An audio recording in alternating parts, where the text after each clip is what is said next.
Hello and welcome. If you're a Canadian snowbird planning to spend your winters in the U.S., you need to know how long you can stay without becoming a U.S. tax resident. I'm going to walk you through the Snowbird Stay Calculator to manage your days so you can enjoy the sun down south without triggering unwanted U.S. tax obligations. We're going to cover what the IRS's substantial presence test is and talk through some examples, how to calculate your maximum days in the U.S., what a closer connection exception is, some of the treaty tiebreaker rules, what happens if you do become a U.S. tax resident, and then two important 2025 changes. The proposed 240-day Snowbird Visa Act and a new 30-day registration rule, and how those might impact your tax residency risk. So let's dive in. First, understanding the substantial presence test. Let's demystify this. This is an IRS formula that determines whether your U.S. visits make you a U.S. resident for tax purposes. Under the SPT, substantial presence test, you'll be considered a U.S. resident for the year if you are physically present in the U.S. for at least 31 days in the current year and a total of 183 weighted days over the current and two preceding years. So the weighted total is calculated like this. All the days you spend in the U.S. in the current year, plus a third of the days you spend in the U.S. last year, plus a sixth of the days from 2 years ago. If those days added up, sum total to 183 days or more, and 31 days in the current year, then you meet the SPT and you are deemed a U.S. resident for tax purposes. If that sum is less than 183 days, you're not a U.S. tax resident, at least not under this test. It's a confusing formula. What it's doing essentially is averaging your U.S. time out over 3 years, with giving more weight to current visits and less weight to older visits. Just a sample calculation. Say you spend 120 days in the U.S. each of the past 3 years. So 120 in 2023, 120 in 2024, and 120 in 2025. For the current year's SPT, you count all 120 days from this year, plus 40 days from last year, that's a third of 120, plus 20 days from the year before, that's a sixth of 120, that adds up to 180 days. 180 is below the 183 day threshold, so you are not a U.S. resident for tax purposes in the current year under the SPT. In other words, about 4 months a year, about 120 days, you'll come in under the limit.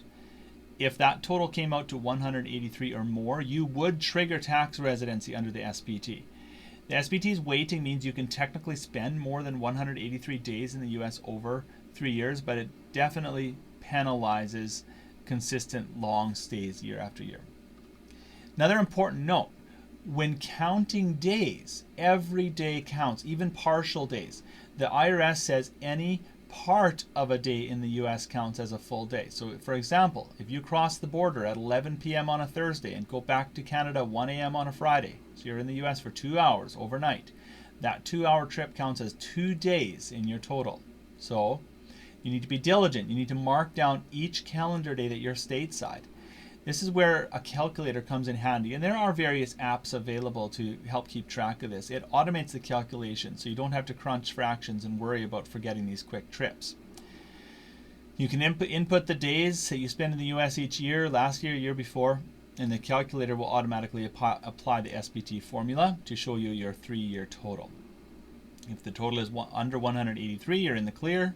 If it's 183 or more, you will need to take some action, and we will discuss those next. So, how many days can you stay? Using the SPT formula, Canadians can figure out their maximum safe stay each year. It isn't a one-size-fits-all. It depends on your travel pattern over the last 3 years. But the good rule of thumb is often cited. You limit your U.S. trips to about 4 months or less per year. Then you'll avoid meeting the SPT in any given year. That's because 120 days per year comes to 180 days weighted at, like we saw in the example.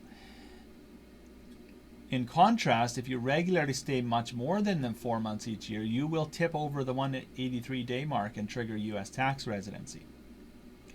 Your situation might vary. If 1 year you only go for a short visit, you can stay a bit longer the next year without breaching the threshold.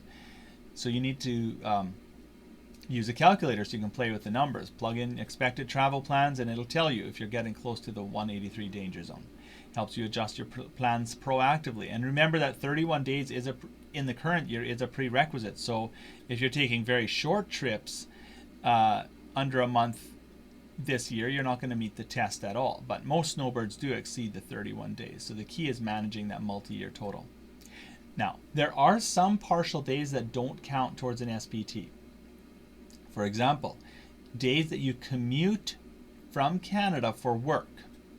So you're commuting into the U.S. and back out for work. That does not count.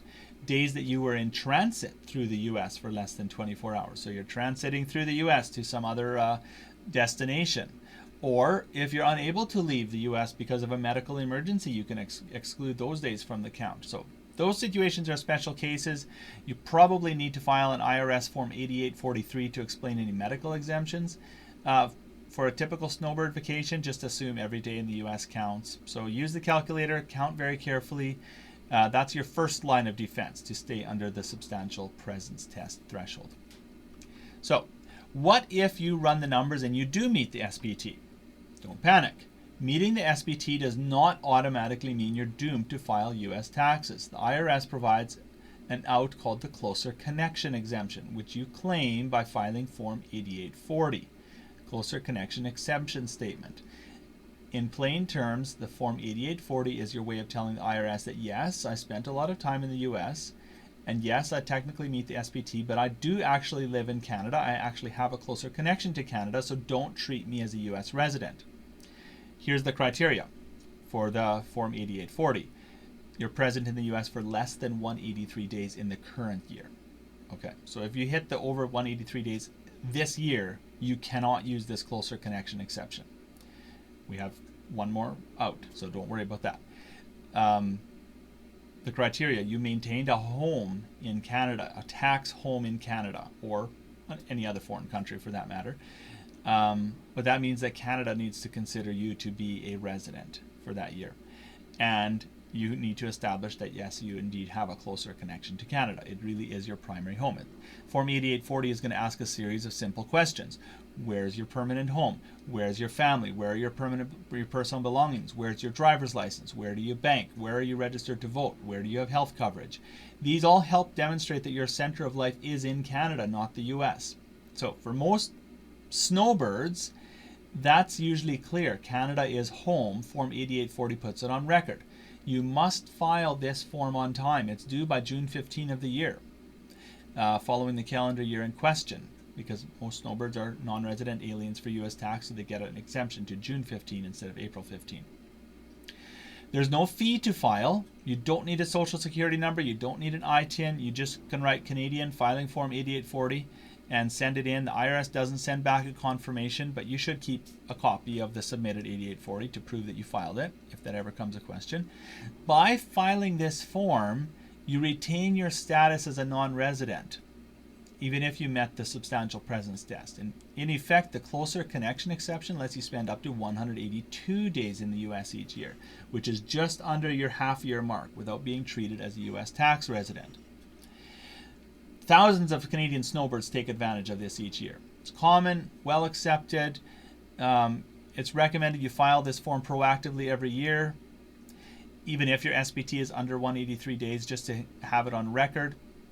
There's no penalty for filing when you don't need it. So if you need it, you didn't. But if you did need to and you didn't, then the IRS could hit you with tax and penalties. Speaking of penalties, if you meet this substantial presence test and you do not file a Form 8840, the IRS can come knocking, declare you a U.S. resident for those years, require you to file back taxes. Some cases you could even risk being denied entry at the border. So the takeaway is, if you qualify for the closer connection, use it. It's a simple 2-page form. It's a screen that protects you from getting burned by the IRS. Okay, one more thing, one more safety. If you do go over the 182 days in a single tax year, in a single calendar year, what happens then? You cannot file the closer connection exception because one of the criteria is being in the U.S. less than 183 days that year. But you might still be a resident of Canada. So this is where the Canada U.S. income tax treaty comes in as a last resort. The tax treaty has tiebreaker rules built in to determine residency where both countries want to claim you as a resident. So under U.S. law, if you spend 183 days in the U.S. for a year, you are a U.S. tax resident by default. But if at the same time Canada also considers you a tax resident, then the treaty gets invoked so that if you're being treated as a resident of Canada, you can be treated as a non-resident of the U.S. for tax purposes. You're saying, yes, I know I meet the U.S. rules, but the treaty says my ties to Canada are stronger, so I'm going to pay my tax to Canada. How do you invoke the treaty? You have to file a U.S. non-resident tax return that would be your Form 1040-NR for the year, and you attach Form 8833, which is a treaty-based position disclosure form. On that form, you cite the article of the treaty that says you're a resident of Canada, not the U.S., and you give some facts about your ties. It's a treaty-based return. It's due June 15 of the following year. And you do need a U.S. tax ID number if you don't have one already. The treaty's tiebreaker tests look at a sequence of factors to decide which country is your center of vital interests. It goes in order. 1, where's your permanent home? If you own a home in Canada and you just rent short term or stay in an RV in the U.S., that's points for Canada. If you have a home in both countries or neither country, then we move to our next. Where's the center of your vital interests, your personal and economic ties? This considers where does your family live, your spouse, your children. Where do you work or volunteer? Where are your primary bank accounts and memberships? Okay, so that's 2 steps. The third step is where's your habitual abode? Which country do you spend more time in overall now? In this case, it's because you're spending more than 183 days in the U.S., so that's a bit of a tough one to argue. And then, but if number 1, 2, and 3 are all indeterminate, number 4, citizenship breaks the tie. A Canadian citizen that's not a U.S. citizen would win Canada, would file in Canada. So for most snowbirds, we do by the first, we don't get to the third and the fourth tests. We usually go with number 1, unless if you have a home in the U.S. Available to you, then we go to number 2 and we say, okay, you've got your vital interests, your kids are living in Canada, they're going to school in Canada, maybe whatever, your bank accounts are in Canada, your driver's license is in Canada, something down that line. So we can try to win that way. The caution here is if you use a treaty tiebreaker, you do need to formally claim it on Form 8833. This is not automatic. They will consider you a U.S. resident and hit you with back taxes and penalties. There's a $1,000 penalty if you fail to disclose a treaty-based position if the IRS finds it out later. So definitely here, be proactive, file the proper forms. Yes, it's extra paperwork. Yes, you might have to hire an accountant, but it's much better than these surprise tax bills. And since you take the treaty position, you need to just assume that the U.S. immigration authorities will know about it too. There have been cases of travelers getting questioned at the border and being asked if they're claiming non-residents or, are they using the tax treaty? So the border officials are on top of this stuff as well. Then we finally kind of jump to our worst case tax scenario, which I'm not going to spend a ton of time on, but so you are classified as a U.S. tax resident. What changes? You're going to file a full U.S. return each year, just like an American. You're taxed on worldwide income by the U.S., so that's income from Canadian sources like RIF and RRSP withdrawals, Canadian investments. Those are all getting reported to the IRS as well as Canada. There is, of course, the good news that you're not paying tax twice on the same income. Canada and the U.S. have mechanisms to prevent double taxation. So if you paid taxes in Canada on the pension, you can claim a foreign tax credit on the U.S. and vice versa. Canada can credit you for U.S. taxes on U.S. source income. So it won't usually cost you much more in actual tax dollars, but it does create a lot of extra compliance work. You're juggling 2 full tax returns, 2 tax systems, talking to 2 different tax agencies. The other thing to be aware of is that as a U.S. tax resident, you're subject to U.S. reporting requirements on foreign Canadian bank accounts. if you own Canadian corporations, if you're a member of a Canadian partnership, if you are a beneficiary of a Canadian trust, you need to consider those things as well, which we can discuss in other videos. So it is a bit of a paperwork nightmare and something that you want to avoid, generally want to avoid, unless if you're being very deliberate and yes, you're moving to the U.S. and you're making this choice and you move over and you do everything right that way. The IRS has penalties that they impose for late filings, missed filings. So try to stay on the right side of the line. Be aware of these exceptions that you can file. Just be aware, do some planning. There are some changes affecting snowbirds in 2025 that we should think about. Some rules are tightening. There's some proposals floating around. So let's talk about two big ones. The first one is a proposed 240-day Snowbird Visa Act. In April of 2025, U.S. lawmakers introduced a bipartisan bill called the Canadian Snowbird Visa Act. This is a potential game changer.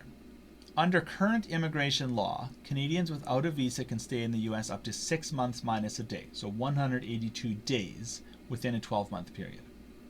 This new bill would extend that allowance to 240 days per year, so 8 months for Canadian citizens aged 50 or over who own or rent a home in the U.S. and maintain a home in Canada.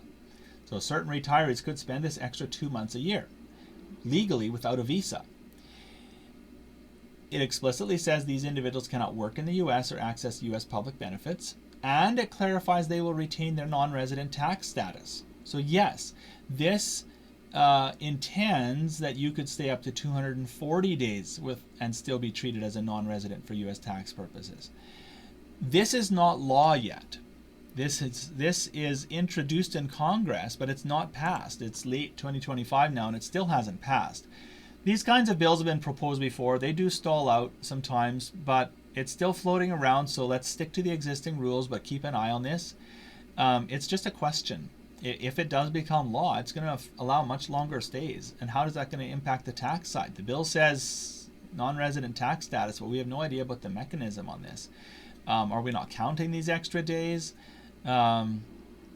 Until we see the final details, we're going to be cautious about this. We still should document our days, and likely you'll end up having to file Form 8840 to claim a closer connection exception. So, for now, keep thinking of 183 days as the magic number.